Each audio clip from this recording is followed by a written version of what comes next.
The Google Core update is complete. So what happens now? What's it mean for the future of SEO? Well, let's find out. So today I'll run you through 5 things you can do to optimize your website for SEO in 2024 and beyond. A quick self-promo of social media. In the last 6 years, we've worked with hundreds of clients from all over the globe. We've helped them generate millions in pipeline from SEO. We've ranked them for keywords with a KD of over 70 and in some of the most competitive industries on the planet. And we've won awards for the work we've done. Okay, now let's get into it. So to begin, let's start with a handful of facts. So the rise in AI and the subsequent bloating of the web has made it far more expensive for Google to crawl it all. So what we've seen due to the introduction of AI has been a hockey stick in the number of pages that have been generated, and in Google's view, a number of sort of low quality crap that has been infiltrated into their index. So part of the rollouts, the helpful content update and then the core update and obviously future updates will focus on preserving Google's crawl budget so that they're only expanding it on sites that are deemed to have quality, quote unquote, quality content, right? And what we've actually seen as a result of this is that whereas in the past a Google update might have caused a dip in some sort of visibility, I think this is the first time where at scale we've actually seen sites just get yanked from the index completely, right? And this sort of started with the quote unquote SEO influencers, if you like, that were actively and publicly promoting bad practices such as these. Now it's actually flown through to other sites that appeared to just be there to produce content and nothing really else. So I've pulled this tweet from Liddy Ray that is essentially showcased a handful of sites that have had some of the biggest drops that Systrix have monitored anyway. Now, we know that there are some pretty established brand names here. It's like Hello Magazine, is a really big magazine in the UK. And I think part of this is collateral damage, and they've sort of been caught up with everything else. But when we have a look at some of these top ones, A to Z Animals.com, a pure sort of content site, MovieWeb, something similar, and you actually start going through a list of these domains and what the sites served. There tended to be a bit of a common theme of content generated at scale that was quite thin on the ground, that was there just to serve a purpose of the information on the page. Now, this isn't me sort of sitting here and saying that was bad or unethical or that was the wrong thing to do. Actually, it clearly served a purpose for some time that Google was happy to promote these sites for years and years in some cases. But now they sort of move the goalposts and say, look, hey, that's not enough anymore. And I think they've almost gone into like protection mode. They've almost gone into this defense sort of mode where the cost to continue to crawl all this content has just hockey stick to the point where they're like, we need to pull it, essentially. So that's kind of the first fact. We've seen that the cost to crawl and index all this content has essentially shot up in the last 1 to 2 years or so. The next part to this, I think Google really struggles to separate good and great content. It's public knowledge now that Google actually struggles to read content. So therefore, they're having to rely more on other signals to deem what is good content, what is content that sort of serves purpose. And we'll come on to that in a little bit as well. And as I mentioned, anything that Google is sort of a little bit unsure about now is just being straight dropped from the index. And one example we saw with one of our test sites was we registered a domain, stuck 500 articles on it just to see what would happen to it. It indexed for about 2 weeks and then all of it got pulled, bar about 6 or 7 pages. So they kept like the homepage in there, the contact page in there. So point being is that if it's a navigational search, so a user is actually looking for that specific website for whatever reason, they can still find, the 1 or 2 pages that, are required to fulfill that purpose, but everything else has just been absolutely canned. So this sort of mass uploaded pure AI content that sits on a fresh domain, that is now going to be a signal.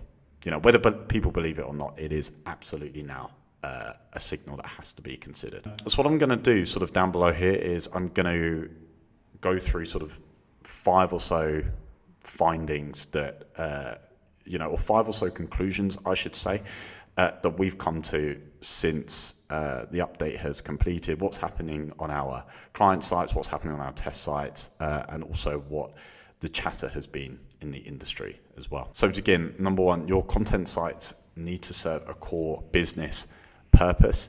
So for example, they've got to be an online shop, they've got to be there to fulfill bookings or orders. No more can they just sit as a pure content site. They have to serve a business purpose of some kind.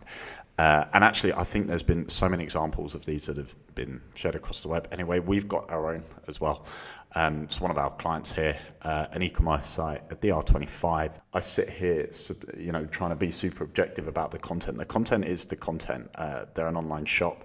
There's only so much that can be written about their products. I'd say products between competitors are relatively similar. And obviously we're sort of playing on brand signals and CROs to whether they're going to buy or not. But by and also the R25 site is not the strongest site in the world, but its core function is an e-commerce shop. And actually in the last sort of 3 months, we've seen a nearly 100% increase in the number of clicks that have hit the site. And we've also seen a number of keywords actually gain as well, which has been really positive. And this has been the same across a number of sites that we've seen as well. And I'm just using this one as a bit of a reference, as a bit of an example. I do think since the update commenced and completed, e-commerce sites seem to have been the real winners within this. But it certainly feels like probably gone are the days where you could start a content site from scratch, build it up to something significant where the core monetization goal of the site was display. The death of those is probably within us now, or very, very close anyway. The site you start has to serve a core business purpose, has to be an online shop, has to fulfill orders, has to take bookings or contact information for fulfill a service of some kind at the minimal level. And actually an example supporting that was recently presented by Daniel Foley Carter on LinkedIn. Now he built a test e-commerce site essentially to see what Google does with it, right? But by his own admission, it's the site is unhelpful, right? The content is useless. But most importantly, product availability that he lists on the site is all out of stock. From a user perspective, you would say, well, if I'm hitting every single product page and every single product is out of stock, in what sense is that helpful? It's not. So this sort of supports the theory, again, that a site just has to serve another purpose outside of just the information on a specific page. So Daniel's site here is clearly an e-commerce site. Actually, it doesn't matter at all. It doesn't matter whatsoever whether the products are actually real or you can buy them. As long as there's an e-commerce function on that site, as long as there's a way to take a payment, i.e. like a Stripe integration, Google has seemed to favor these types of sites. Now, it's not to say in the future that they won't necessarily derank or sites that have unavailable products across multiple pages. In fact, it would make a lot of sense that sites that are actually plentiful in stock are ranking above those that aren't. Maybe we'll see something to address that in the future, but for this update for today, these are the sites that have gained, and he's kindly shared actually the sort of Search Console gain since a couple of low points from the September helpful content update and then the initial sort of drop from the core update. Actually, it's gained very well. So a very interesting test that he ran, and it supports the notion that the sites have to serve sort of a core business function there. So part 2 here is more of a tactic than anything. So really double downing on building high authority links, not just to your website, but to your authors and about the authors on your website as well. And this sort of supports the theory above that with the rise in AI content, Google doesn't want to crawl everything. So it wants to use off-page signals to essentially have a bit of an indication as to if a page goes live on the site, they've got really strong on-page. Google is far more likely to crawl and index that page because of those off-page signals. So the point I've kind of put underneath here is with Google crawling and indexing less, it will continue to leverage the off-page signals when determining quality, right? Now, I am sorry for doing this, but I've put Brian Dean into Google. And the reason I've done this is because if you can present an author panel of yourself or of the authors of your site and you get something that looks a little bit like this. So, you know, he's got like a Wikipedia, I mean, he's got a panel here, but he's got a Wikipedia page. He's got plenty of socials down here. He's got plenty of images of himself and various sort of bits like this. You know, Google will associate that author as having or being an expert in a specific subject area. So therefore the goal really should be to build out a bit of an author profile such as this, because that will only help to increase Google's trust of said author about a specific subject. So some of the links that you can look to get, you know, nothing sort of totally new here, but digital PR, you know, the top tier press, awards and accreditations, industry news and publications, any local of Chamber of Commerce, which are really prominent in the UK. Continuing sort of outreach and guest posting, you know, making sure we have really sort of relevant articles that are relevant to the categories that we're talking about on our website. Even having like podcasts across Spotify and Apple Music, for example, you know, if you're a podcast guest that ends up sitting across a number of sort of big or well-renowned podcasts, that's going to be a really positive sort of brand signal, author signal, website signal for your website, right? And again, it all kind of falls down into sort of building this EEAT that Google sort of keeps harping on about. You know, just not even thinking about it from an SEO standpoint. I'll come on to this in either the next point or a couple of points down. But, you know, what can you do to essentially build trust and build reputation? Those are the things you want to do. And doing those things well will positively benefit your SEO, right? And the last thing I put down here is, you know, if you published a book on Amazon, for example, if you're an author, again, it's really going to help build trust and reputation. That's really, really what we're trying to do here. So number 3, and I've briefly just touched on it, but really focusing on increasing brand searches and brand signals as well. So actually, since the rise in AI and Google's sort of integration of AI within their core algorithm, Google is now pretty good at associating unlinked brand mentions with your business. So therefore, if you do get a mention in The Guardian, The Independent, the BBC, but it's missing that link back to your site, Google will still associate the brand name of yours with your website, essentially. So it's not going to show it as direct link from site A to site B, but it will go into the sort of consideration or the scoring, I should say, with EEAT. So Google's got pretty good at that.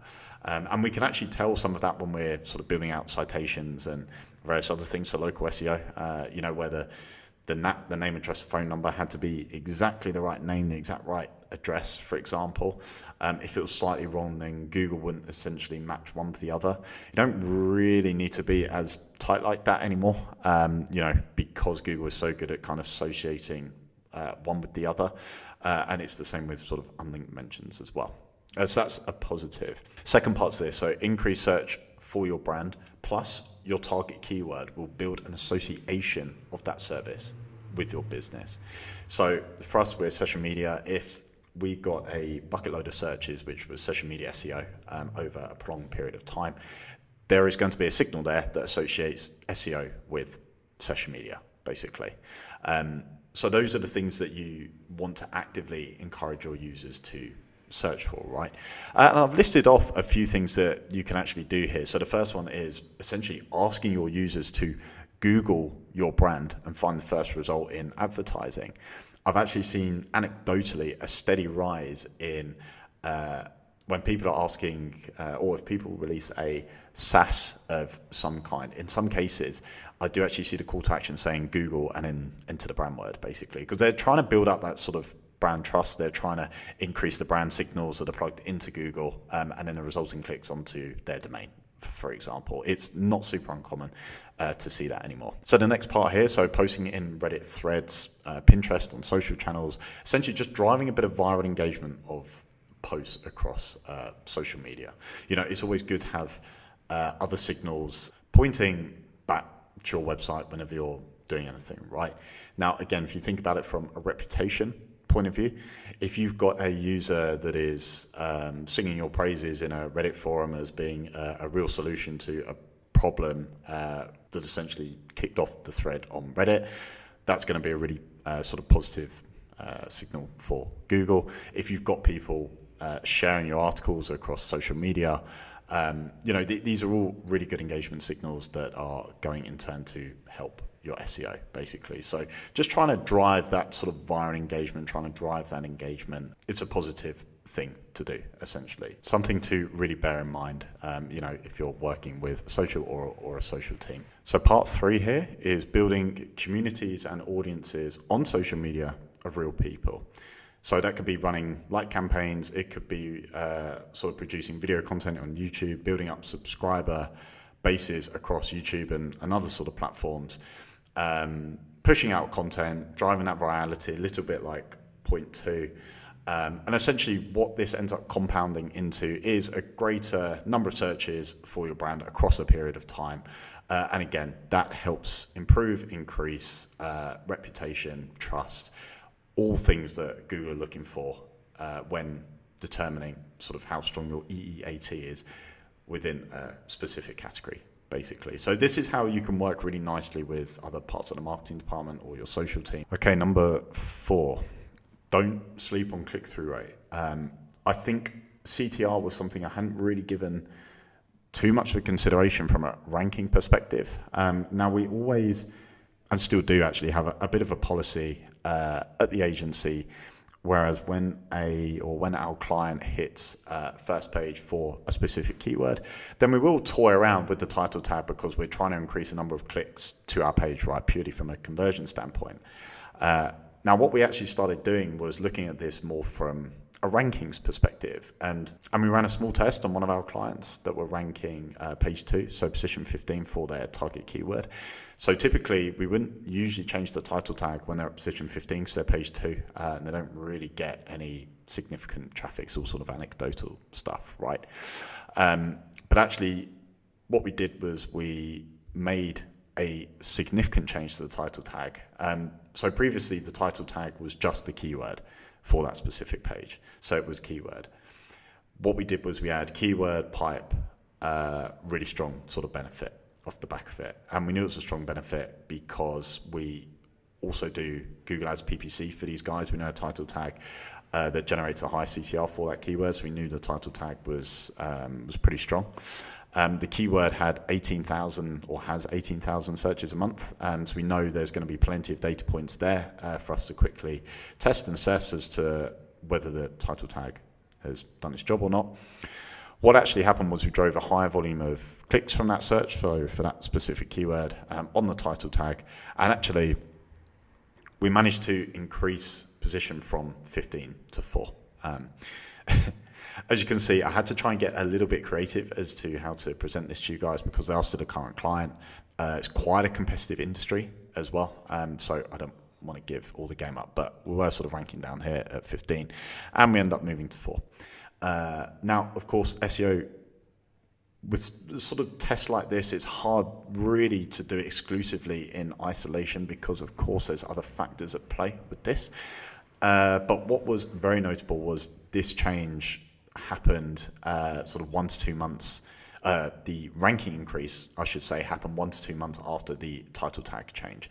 So whether it's just the signal that just got it over the line or whatever, I couldn't say exclusively, but click-through rate is certainly a signal that needs to be considered. And we know Google has a patent that essentially says engagement or clicks from the SERP is a consideration, right, when they're looking to rank a URL. So we know it's a consideration. We never really thought about it from a ranking perspective. It was only more recently, actually, that we started to do a little bit more of that. So instead of now waiting for a title tag change when the URL is on page 1, we'll actually do it if it's page 4, page 3, for example, in the hope that we'll anecdotally get a couple of clicks, more clicks than the domains around us will get, because usually they're not best optimized for the keyword, or certainly not their title tag. And then that starts to move it up through the rankings. So if there's a way that you can drive clicks from Google for that specific keyword, run it for sort of 1 to 3 months or so, and you should start to see an improvement in the ranking position for that URL. And lastly, number 5, so content requirements have now changed. So I've spoken a lot about off-page sort of variables by the title tag, click-through rate just here, but off-page variables, brand variables, really trying to do a little bit more off-page, because I do firmly believe that the off-page is going to carry even more weight than it did previously. And even then, it was always the determining factor between how well a site would rank. But content requirements, the on-page, what's required of our content when user consumes it, has changed. And I have actually added a bit of a footnote here to say AI isn't all bad. If you're a newspaper that's partially using AI to generate some of your stories, I do not think Google will punish that, because your authority signals are going to be so strong. So they're going to trust whatever you say. They're going to trust that that piece of content that you produce is going to be in the best interest for the user, right? And I do think that's another thing to consider here. Now, what I will say is that on-page, I believe, is becoming marginally less important than it was previously. And this is why off-page is starting to carry more weight, right? So definitely gone are the days are specific word counts. If you were still working towards a specific, kind of a blanket word count across the board, like minimum 1,000 words for all our articles, those days are definitely gone. Keyword density, I would say those days are definitely gone as well. It's far easier to now over-optimize a piece of content than it ever has been.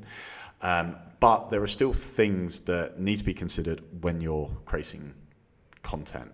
And those sort of goalposts have moved a little bit more as well. So one bit to this, I will say, is now more than ever, keyword intent is now absolutely fundamental. And one of the key things out of the core update was that Google actually switched or sort of determined the keyword intent for a set of keywords. So we used to operate in niches where the intent was a little bit mixed. You might have some service pages there.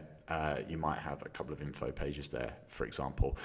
Now it feels like Google has either determined it's all service pages or all info pages, and they've kind of eradicated that sort of gray area, as you like. So making sure that your page sort of matches the keyword intent of that specific keyword is absolutely fundamental, because without that, you do not have a hope in hell in ranking, right?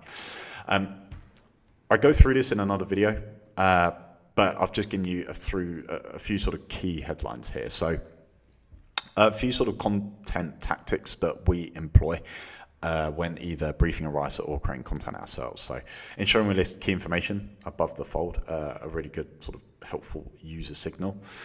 Ensuring that we cover the page topic extensively and we don't veer away from the page purpose too much. So we always think about like T-shaped content where we go really narrow, really deep on a subject without going too broad. We'll link off to the broader sort of categories that sit either side of it, or the other pages, I should say, that sit either side of it, but we won't cover those within this one piece of content. Whereas I think sort of 3 or 4 years ago, you would try and cover everything within a single page, but not anymore.